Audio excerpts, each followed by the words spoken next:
Welcome to the True Crime Never Sleeps podcast. We dive into stories of true crime, from unsolved cold cases to historic kidnapping to gangsters and beyond. We are your source for true crime. We thank you for listening. Welcome to the True Crime Never Sleeps podcast. I am your host, Larry Lease. Today on an all-new episode of Shit Out of Luck, we dive into the Green River Killer. But first, we'd like to thank our sponsor, Pondex, for sponsoring this episode. Check them out today at pondex.com. Use the promo code Larry21 for 10% off your order. And now, let's dive right in. It's not clear how many women were fated to become victims of the Seattle-based serial killer dubbed the Green River Killer. While he hunted and killed mostly in the 1980s, victims are still being identified. In April of 2021, ABC News reported that a DNA match had led to the identification of a girl who was so far his youngest victim.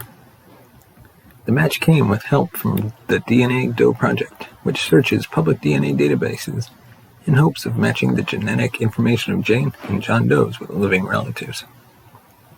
In hopes of bringing closure to families, the Green River Killing case match was Wendy Stevens, a 14-year-old runaway who had fled her home in Denver for Seattle. She was killed in 1983 and disposed of in a forested area that's now SeaTac. It took her family nearly 40 years to learn what happened to their daughter, and by that time, the Green River Killer had been behind bars for half that time. Longtime suspect Gary Ridgway wasn't convicted of dozens of murders until 2001, decades after he first started killing. It took law enforcement ages to prove he was the one, leaving a trail of bodies across the northwestern U.S. So what took so long, and how did they finally catch him? It's worth going all the way back to the beginning. According to History Link, Seattle law enforcement first realized that they had a serial killer on their hands when the remains of a 23-year-old woman named Deborah Lynn Bonner were pulled from the Green River by a local slaughterhouse worker. She was found on August 12, 1982. Her death was almost immediately linked to the deaths of two other area sex workers, Wendy Cofield and Leanne Wilcox. The Seattle Times says had been discovered on July 15th of the same year, and by August 16th, the body count had risen to 5. It was going to get much, much higher. Just over the next 2 years, 49 women would be discovered in the same area of Seattle. Most were sex workers, and most were well known around the area of Highway 99 and the Seattle-Tacoma International Airport. The first is generally accepted to be Amina Agishev. Apologize for saying her name wrong. Who was last seen in July 1982, but not found until April 1984. Among the last were 16-year-old Mary Exetta West and 17-year-old Cindy Ann Smith, whose remains were found in 1985 and 1987 respectively. Other remains have yet to be identified. Before the case was closed and before the killer was finally arrested, the area saw an investigation that cost upwards of $15 million in man-hours that were in the tens of thousands. Just 8 months after the investigation kicked off, police got a tip that started with the disappearance of 18-year-old Marie Malvar. According to Herald Net, it was boyfriend Robert Woods who saw her getting into a pickup truck on April 30th, 1983, with a man who looked to be between 30 and 40 years old. They would never see her again. Wood reported her as missing 4 days later, but he and Malvar's family weren't the sort of people who were going to sit around and wait for a phone call. They started looking for the truck, recognizable because of the patches of primer. They absolutely found it. It was sitting in front of the house belonging to the man they'd seen her with. That was Gary Ridgway, and when police questioned him, he spent the entire time hiding the scratches Malvar left on his arm as he killed her.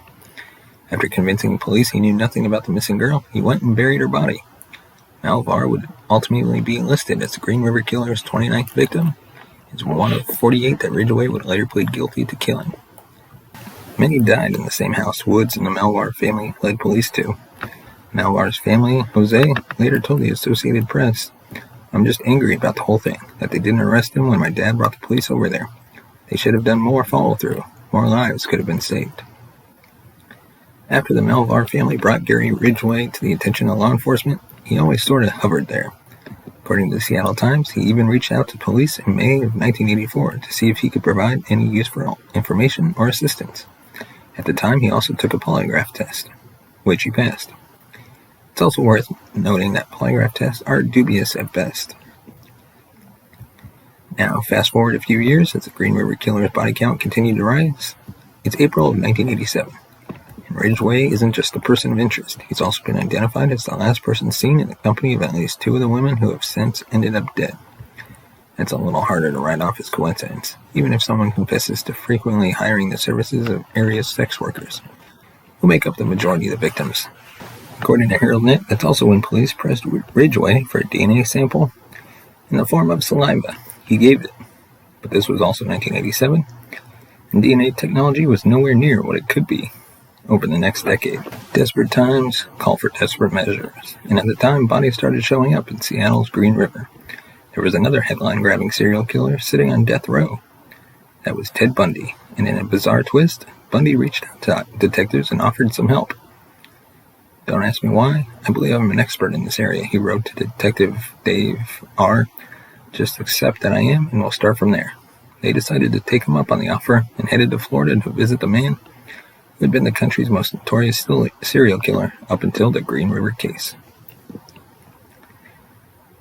Detective Dave would eventually credit his conversations with Bundy as giving them a unique insight into the mind of a serial killer, including the lack of remorse they felt at the killings and the pride they took in claiming their work. Bundy also gave authorities a chilling tip on the killer he called the Riverman, saying he was likely to return to burial sites where, should detectives stake out the scene, they would find him performing sexual acts on his victims. Bundy was right. Ridgway would later confess to having post-mortem sex with 10 victims, and when arresting officers asked why he wouldn't just get another woman killer, he responded, quote, "Well, for one thing, he'd have to pay for it, and she was already dead." Fast forward a bit more into the 1990s, the case was still open, and law enforcement had a slew of suspects, including Gary Ridgway, and they also had DNA evidence. Testing technology just wasn't there yet, and Washington State Patrol Crime Lab forensic scientist Beverly Himmick put it this way: the case had basically come to a standstill. It wasn't until 2001 that investigators got 2 new methods of DNA analysis dropped into their arsenal of forensic techniques. These 2 tests allow for the sequencing and comparison of just fragments of DNA. And Himmick says that's when they went back to the evidence, scrubbed it again, and came up with some samples from 3 of the serial killer's victims.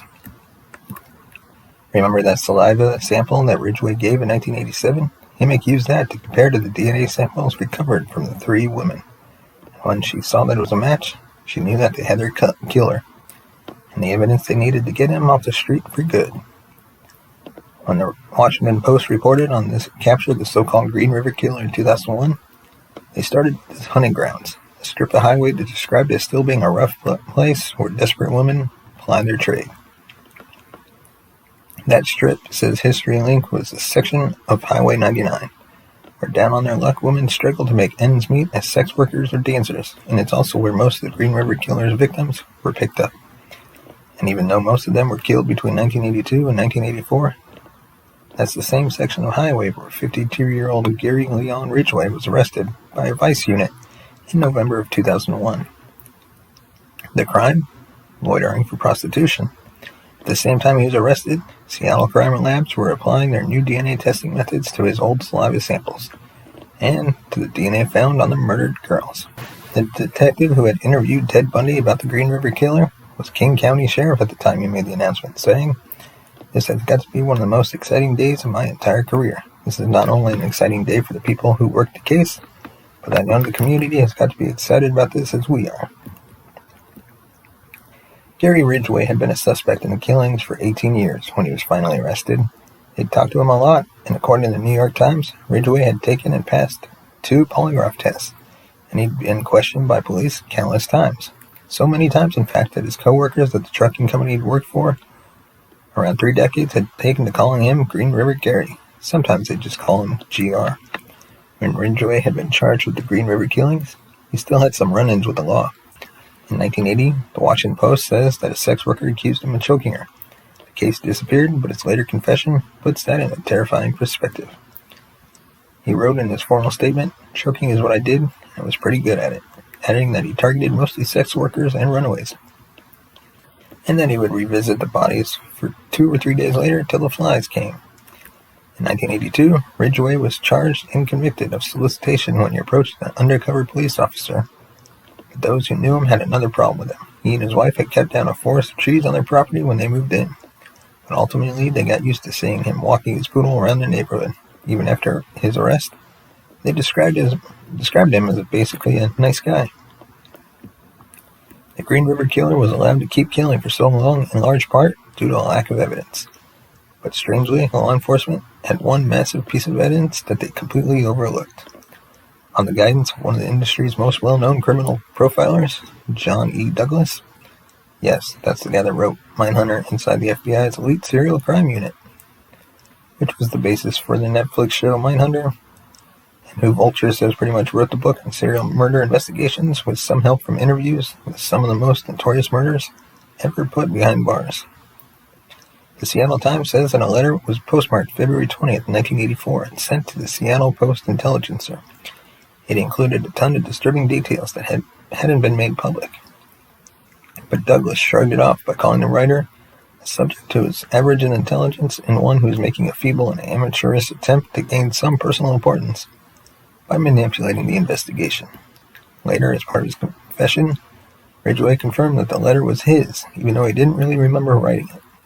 While Douglas said that he didn't think his misidentification in the letter made a difference in the time frame of the killer's capture, he also added he truly believed that he could have been caught sooner.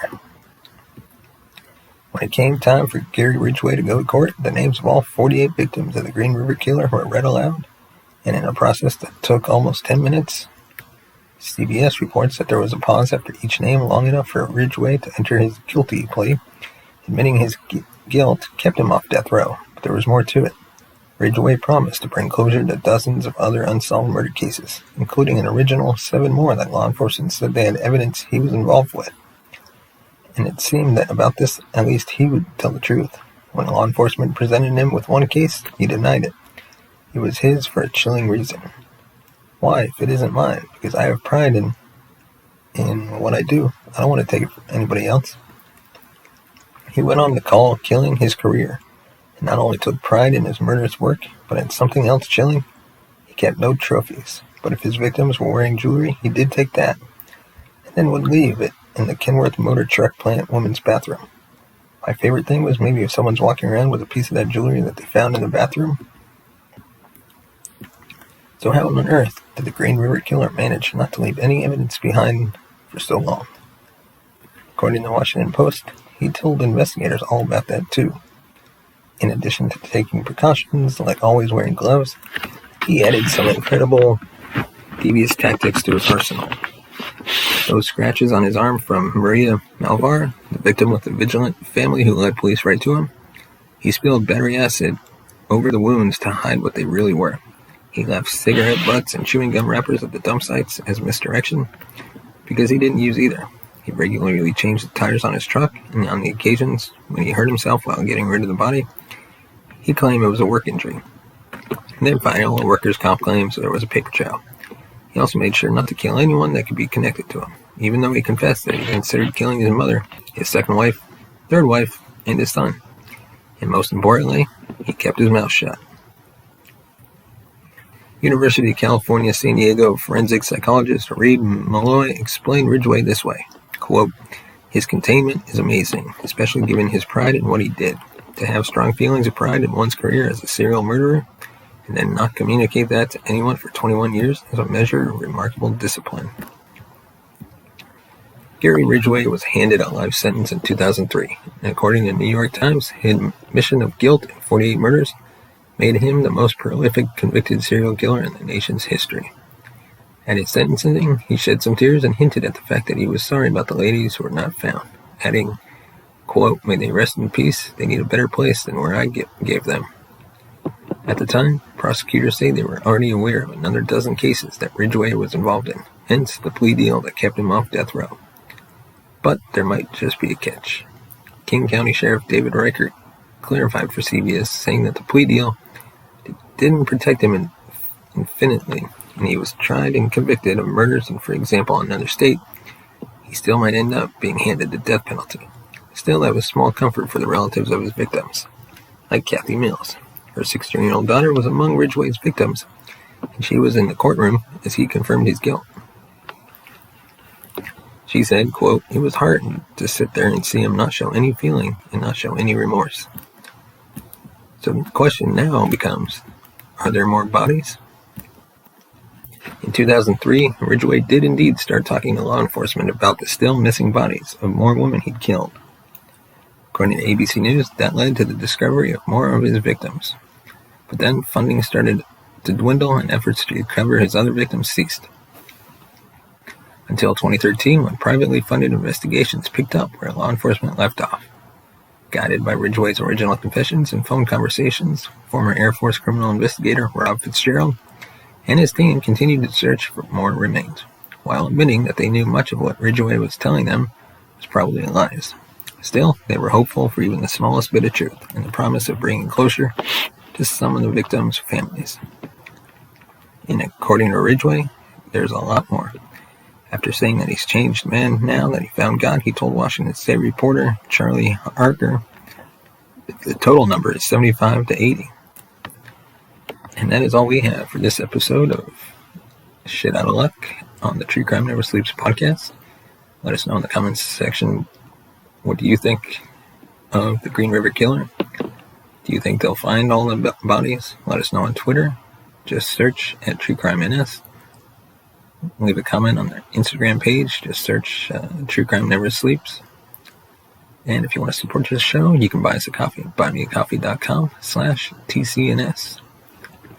Thanks for watching or listening, and we'll see you next time. You have been listening to the True Crime Never Sleeps podcast. Thank you for listening. You can follow us on Facebook at True Crime Never Sleeps podcast and on Twitter at True Crime NS. And follow us on Instagram at True Crime Never Sleeps. Thanks for watching. If you want to support the show, buy us a coffee at buymeacoffee.com/TCNS or become a patron at patreon.com/True Crime Never Sleeps.